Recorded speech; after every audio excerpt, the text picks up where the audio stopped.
Cameron Stewart of Locked On Baylor. From BYU to Baylor to Cincinnati, Arizona, Texas Tech, Kansas State. God bless Kansas State. The Big 12 in basketball is kind of falling apart right now.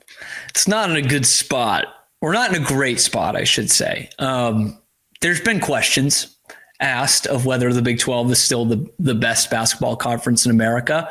And it feels like a down year right now. It really does. Baylor just lost again on Tuesday. They got really worked by Arizona. They made it close at the end, but they were down 23 in the second half of that game. They keep getting blown out by good teams.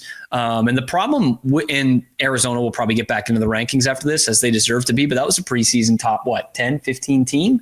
Yeah. And the problem with the Big 12 this year is kind of that second tier, right? Because the top three are still pretty damn good. Iowa State, Kansas, Houston, still very good.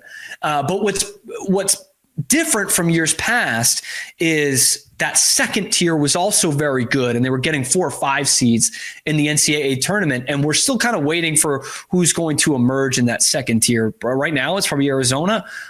Baylor's fading after a couple of wins in a row. After that Arizona performance, Texas Tech has not hit their stride really yet. And you look at the SEC, which has a clear cut, kind of upper echelon, Auburn, Tennessee, and Alabama. And then that second tier is still pretty damn good with Florida and Kentucky. In fact, those two are better than anybody in the second tier of the Big 12 right now. Ken Pom still loves the Big 12, but it is, I don't want to say a crisis because it's a 1-year thing right now, but I think the SEC has passed the eye test more than the Big 12 has this year. Yeah, Lenardi currently has 11 Big 10 teams, 11 SEC teams, 7 Big 12 teams in the NCAA postseason. And part of that is usually you'd see 10 Big 12 teams. We've now opened up the path for the SEC and the Big 10 to be much better at hoops. And along that, is this the worst we've seen the Big 12 in recent memory in basketball and the best we've seen the SEC? It's the deepest we've seen the SEC in a while. Really, this year and last year are the best that we've seen them in quite a while, I would say. And all it took was John Calipari going away. Yes, Kentucky. Yes. And by the way, he's in the SEC, and his team's not really factoring into this. Their first 0-5 start in SEC play since 2009. And there goes maybe Baylor's best win of the season before conference play. So, it's definitely the best the SEC has looked in a long time. And that goes back to even the early years of Calipari, because Kentucky was kind of a one-man band in that league for a while. And in terms of the Big 12, I'll give you one, which is going to sound really weird, but 2021 was not a great year for the Big 12, all told. Obviously, they had the national champion in Baylor, and they were the best team in basketball. Kansas was kind of down, although they were in the rankings the whole year. That's what a down Kansas team looks like. And you had some truly, truly bad teams at the bottom. Oklahoma State was starting to bottom out. Kansas State was terrible. Horrid, just absolutely. I mean, Baylor beat them by like 50 in one game. And so that middle ground wasn't like Tech was kind of on the down slope, but still pretty solid. That would have been Beard's last year, if I'm not mistaken. So it was just like the middle and back end were not as strong as they were the few years leading up to that, and then the few years after that. But that felt like kind of a one-off, and it helped that you had the national champion and had a team that was head and shoulders above everyone else in Baylor. So West Virginia was still pretty solid, but outside of that, you got to go back to like 2017, 2018, when I think us in the Big 12 were realizing that the Big 12 was probably up there with the best in the country, but the national media hadn't really recognized it yet.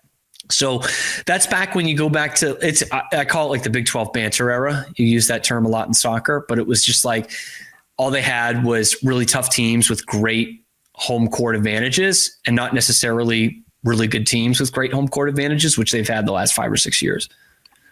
TCU, Baylor, BYU, I consider to be in that kind of middle pack of, all right, preseason can pretty much guarantee they'll be tournament teams. And now there's a question mark around both tournament and seeding. Baylor should make the tournament for sure. there's a scenario you lose 3 straight in the Big 12, which many do, where you're going, shoot, we're on the bubble now. And for BYU, same thing. You lose 3 straight. TCU, you lose 3 straight, and you're reeling at that point. Why? How those 3 schools that could have been so good this season? What I don't understand is, and we'll get to the Kansas States and Cincinnati's of the world, but why those 3? I'm not sure how that like you said, that middle pack has gotten so far behind. Yeah, with TCU, I mean, you just got to wonder what their ceiling is in basketball. Like, I don't know if they ever get into that highest echelon with Jamie Dixon or with anyone else for that matter. It's just it's a tough turnaround. But then again, you would have said that about Baylor 15 years ago. Baylor, I'm still trying to figure out what's going wrong. It feels like just all the talent that, like, we just all collectively overhyped the talent. They're not getting anything offensively out of their guards right now. They don't have shot creators, shot makers, so they're a damn good offensive rebounding team, but they can't do anything with it.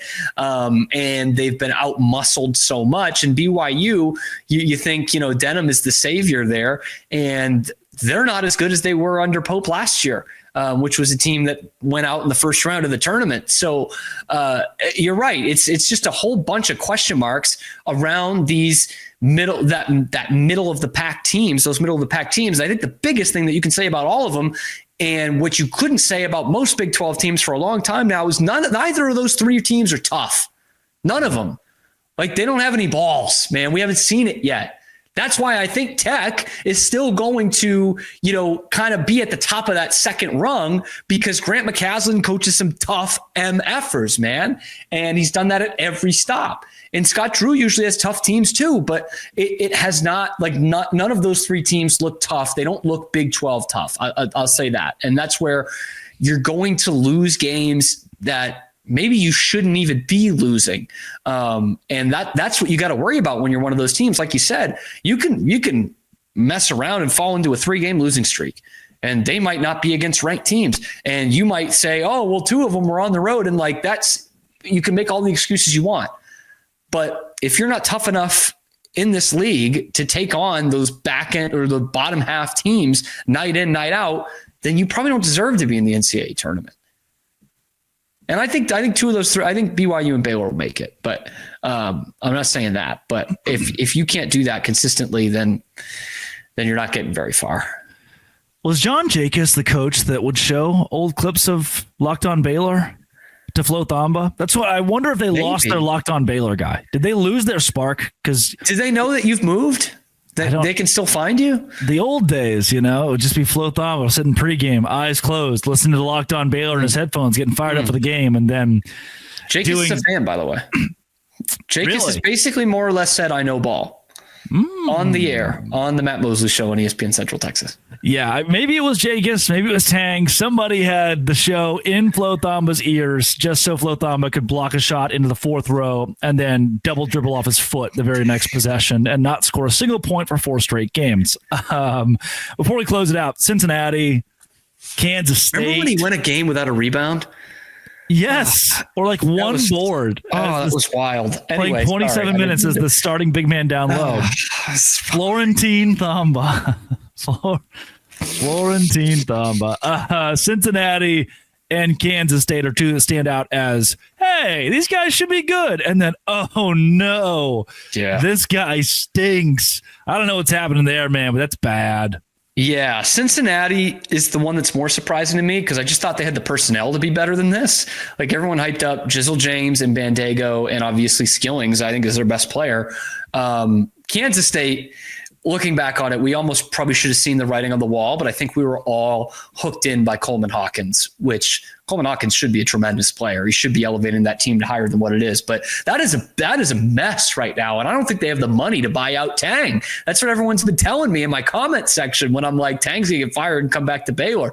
They don't. It's apparently an $18 million buyout for a basketball coach. That's bad deal, Manhattan, man. That's bad. They're going to have to find some cause because the president doesn't like him. Is Jerome Tang so Baylor Bears? Yeah. Oh, no. Strike up another documentary. It's going to lose you a lot of money. Strike it up. Make a new documentary. Get some licensing. Joy he will come back to Baylor. They'll win another national championship with him as an assistant, and he'll get another good head coaching job, and he'll succeed in it. The old Bill Belichick route. Yeah, he'll take Scott Drew's job maybe. When Scott goes to Kentucky or Indiana or Duke or any of the above. That's Cameron Stewart at Real Cam Stewart on the social media thing that he does. This has been It Always Will Be. Locked On. Thanks for making it your first listen every single day. Squad Show comes out tonight. Dose Grande.